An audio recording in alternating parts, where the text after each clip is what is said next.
It's what some have described as chaotic. It was really weird and just chaos, I'd say.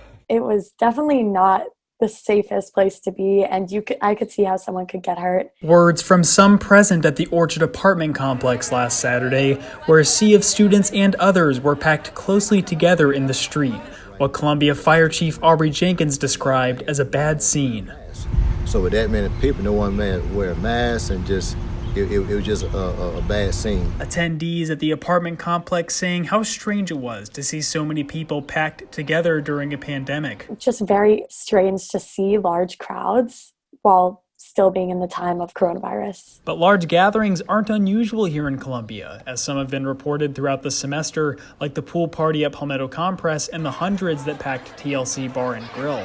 Such gatherings go against the South Carolina COVID-19 executive order, which states that gatherings cannot consist of more than 250 people. Even with that larger crowd, if you're going to have any type of crowd, especially over 250 people, you have to get permission from the Congress anyway, which nobody did.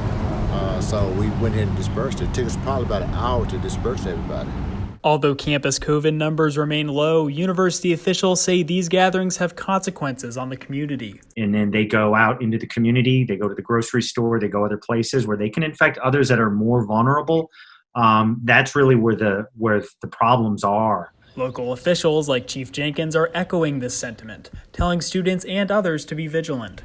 This is their time. They're in college and they want to live their college life. But the pandemic that we're in, the posture that we're in, we're asking people to be vigilant. Fire Chief Jenkins told us last Saturday that roughly 2,000 people were seen gathered together at the apartment complex behind me this past Saturday, which is one of the larger gatherings that Columbia has seen during the pandemic. Now, law enforcement have since worked with the property manager here to place additional security on those game days for crowd control to prevent a group of that size from congregating here in the future in hopes of containing the spread of COVID-19 here in the city. At the Orchard apartment complex, Finn Carlin, SGTV News 4.